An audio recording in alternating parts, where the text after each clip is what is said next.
Well, this is my grandson Tyler, and you like nature, don't you? Yeah. Very much. In fact, you remind me of myself when I was your age. And what's that in your right hand? I've got a fishing net to go pond dipping for the first time, and we can catch some stuff. Okay. And what's in your left hand? I've brung a creepy crawlies book. We might find some in the woods, so I've brung it so I can tick some off. Okay, well, we're going to have a look at some creepy crawlies. You like insects, don't you? Yeah. Okay, put you on the spot now for the camera. What's your favourite insect? I don't really know. I don't really know loads, and I can't think of loads of insects. Well, you were talking to me about woodlice earlier. Yeah. And you got the scientific name of a woodlice, didn't you? Yeah, it's in the book, everyone. Okay. It's got the scientific name. Shall we go then? Yeah. Let's go. Tyler, what have we found there? It's a deer print. Yeah, a muntjac. We get lots and lots of them in the valley. In fact, it was so warm last night we had the window open when we went to bed, and we could hear muntjac barking all night. So there's the little tracks of the muntjac. So over here's two more as well. You might not have seen them, but I found two more, so it's 3 in a row. Lovely, aren't they? Yeah. What have we got here? Damsons. Damsons. Now they're in the very, very early stages because we're still in July, but in a matter of just a few weeks, what colour will they be? They'll be purple. I was gonna guess purple because I saw two on the floor. And you were right as well, because there they are. Ones that have fallen off the tree. But I thought there was two, but... There's a few more, aren't there? Yeah. They're very hard as well, so although they're starting to turn colour, they're not ready to eat just yet. You can eat those. Not now, but you can eat those. And there's two ripe ones on the floor there. Yeah. Yes, plenty, isn't there? And look what we've got there. What's called a crab apple, because we've got some trees around here. That's fallen to the ground. Something's been eating that. You can see the teeth marks. Yeah. They're probably a small mammal, like a mouse of some description. Yeah. So we've got several species of mouse in the valley. Maybe rabbit. Well, we'll see some rabbit dropping soon, because we're coming to an area where there's lots of rabbits. Look, plenty of damsons on there. Yeah. They're very hard and very green at the moment, though. And there's all over there bushes. There's lots, isn't there? Do you fancy coming later in the year, picking some and maybe taking them back to eat? Yeah, maybe. Bit of foraging, it's called. Foraging, when you go into the woods and you pick things and take them home and eat them. Yeah. Over there we found a little spider web, and there's loads of baby spiders in there. It's a spider's nest, isn't it? You can see all the baby ones in there. Now, Nanny did see the spider. She's doing our filming today, and it jumped. But there's the babies inside there.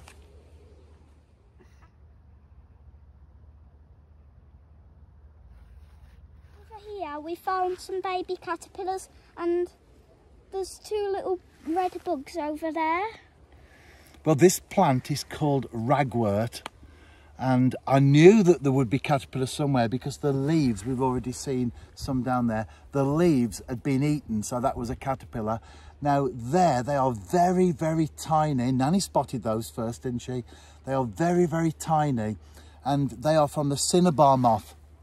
So they lay their eggs exclusively on this particular plant, and you find that with so many caterpillars, whether it's moths or butterflies, exclusively on this plant. And when they grow, they'll be about that big. They've got yellow and black stripes on them, so they support wolves. Yeah. And on that plant, I did see You saw some bugs, didn't you, on there? I saw a golden little bug going down when you were talking. It was a golden tiny little bug. I don't know what it was, but it was on there crawling down. So you can see the caterpillars are very small at the moment, but give it time because they'll get fat eating all these leaves, won't they? Yeah. And then they'll be nice chunky chunky caterpillars, but the colour acts as a deterrent for birds to not eat them. Otherwise they'd just be picked off, wouldn't they?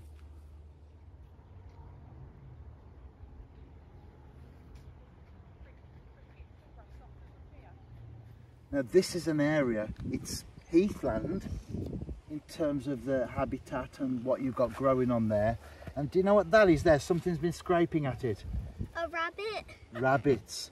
So they do live in this particular area. We have them throughout the valley, but this particular area we have quite a concentration of them. And I'm going to try and find some rabbit poo. There's none here at the moment, but they've been digging there. So let's see if we can find some, shall we? Not in this immediate area, but I'm sure we'll get some in due. Well, there's one actually. It's dry, but that is, oh, there they are, look, there they are. I haven't got my glasses on, I don't spot things so easily. Now they are very dry there. You want to hold them? They're very dry. When they're fresh, they're a darker colour, but those of course have been out in the sun for a few days or more. And that's rabbit droppings. If you want to be a naturalist, Tyler, you've got to get used to picking up poo. Can you tell what they eat from that if you break it? The grass. So inside is the grass and the poo, and then outside it's all hardened. Yeah, if you find fox poo, not that we're necessarily going to pick that up, but you'll get little bits of bones and so on in there, because they have a much wider diet, don't they? But rabbits totally eat the grasses.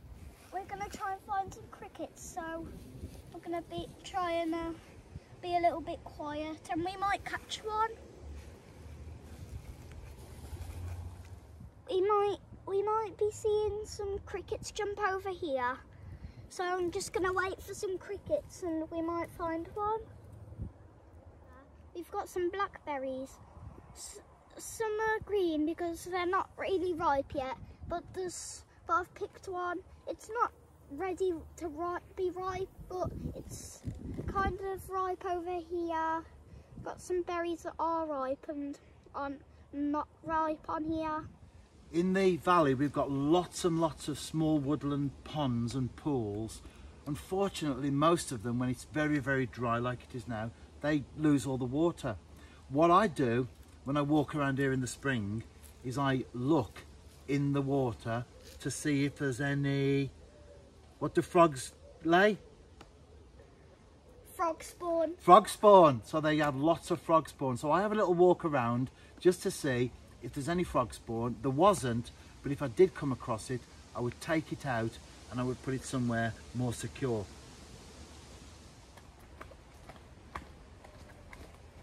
One of the willow trees has come down there. We have a lot of old trees in the valley, so from time to time when we have storms, or even as they just get to the end of their lives, they come down. On this occasion, blocking the path, isn't it? How do we get through there?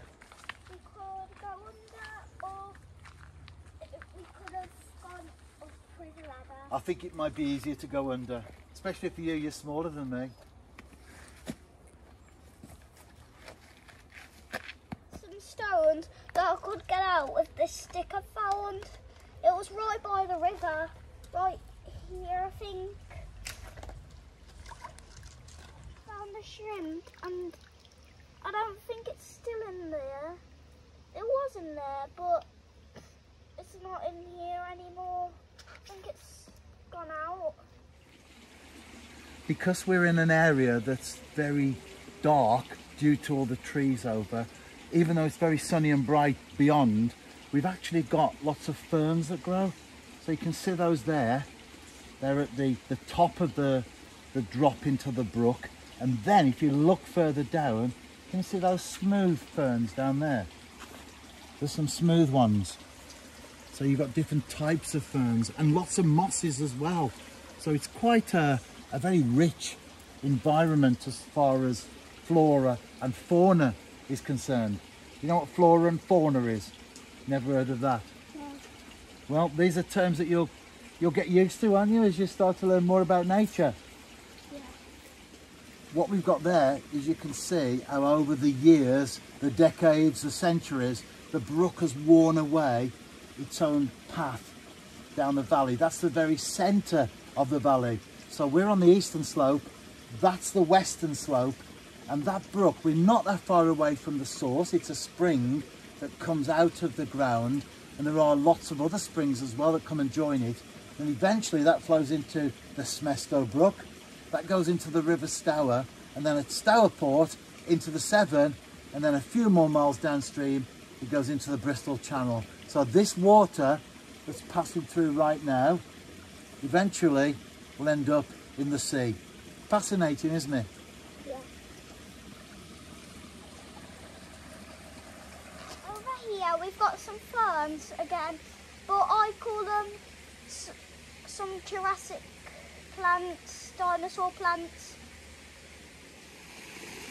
Let's keep this one in the family, shall we? This is Tyler's mum, Rebecca, my oldest daughter. What were you just saying about here? The further we get into the forest, it's really warm. It's like warm heat and like humid, like a rainforest. And you were just commenting on that down there? I love that, the sound of like running water. Yeah, I do as well. In fact, ever since I was a child, younger than Tyler even, I love the brooks where I used to live. Lots of, similar place to this actually. And I love the sound of a bubbling brook. It's great, isn't it? Yeah. I've always liked water, and especially these small brooks where, okay, you might not get big fish in there, but you sometimes get small ones. But it's often about all the little creatures, like the shrimps and everything else that you find there. I could sit here for hours listening to that. Yeah.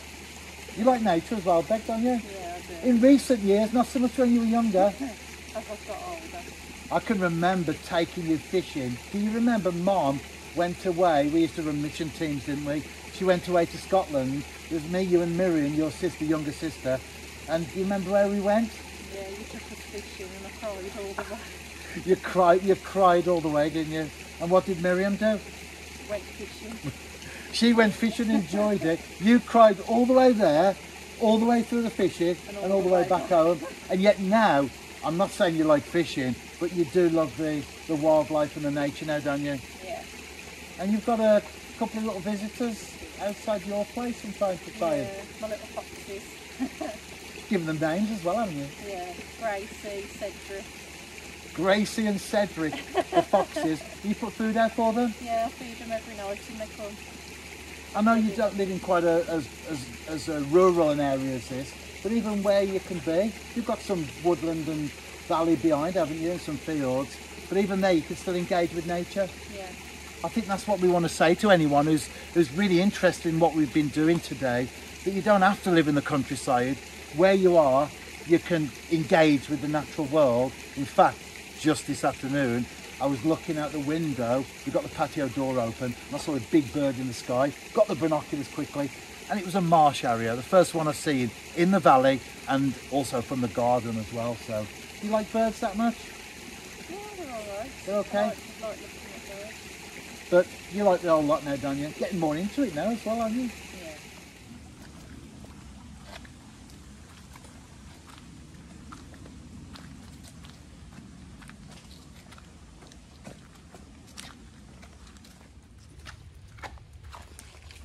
Should we go across the other side? Yeah. You've got your Crocs on. I can make my way over. A little bit deeper up here as well. I keep getting straw. You're okay. At the first step, I keep getting straw. Think you can see up here? Huh? I can see some pond skaters. They're on the surface of the water there. Come and have a look, see if you can see them. Can you see those little creatures on top of the surface? I always see those in the stream. Yeah, can you see them? Yeah. They're pond skaters. Your mum was right, it is quite warm and humid in here, isn't it? What have we got there, Tyler? There's some molehills. Over here there's Quite a few. 9. Yeah, so although we're quite close to the brook, just beyond there, beyond the little ridge there, we've got some fields. So the moles have decided to come into the woods, haven't they? Yeah. And what they do is they burrow under the ground, and as they go, they create a tunnel. And of course, all that soil has to go somewhere. So every now and then they just throw it to the surface, and that's where the molehill comes from. Now if you're very fortunate, you can actually be somewhere and you can watch them as they throw the soil to the ground. And even more, if you're very, very fortunate indeed, you can actually see the moles, because they don't come out of the ground, but you can sometimes see them and just capture them just very briefly. But they live most of their life underneath the ground. If you turn those stones over very gently, so you don't disturb it too much, have a look. Can you see? Little shrimps moving. Now Nanny won't be able to capture those on the footage there, but I can see them. If you move a stone, nothing underneath there, but move them very, very carefully. Found one. And then you can spot a shrimp. So there's lots of little insects, little creatures that live in and around the water itself, and some of them, like the shrimps, they actually live here, and they hide underneath the rocks, don't they, the stones. So although it's very shallow and it's very clear, when you spend time here and you start to look around, you actually find out that it's not devoid of wildlife, but there's actually a lot of stuff in here. What have you got there? Some rocks. I've just picked out some big rocks to put in the net, and then I put them back out. Well, have you enjoyed our little nature walk today? Yeah. Has it been good? Yeah. Would you like to do it again? Yeah. Because it's a big valley and there's lots and lots of different things we can look out for, isn't there? We've only covered a tiny, tiny little percentage of it today. Would you like to do it again? Yeah. In the summer holidays, now you're broken up from school? Okay, let's do it.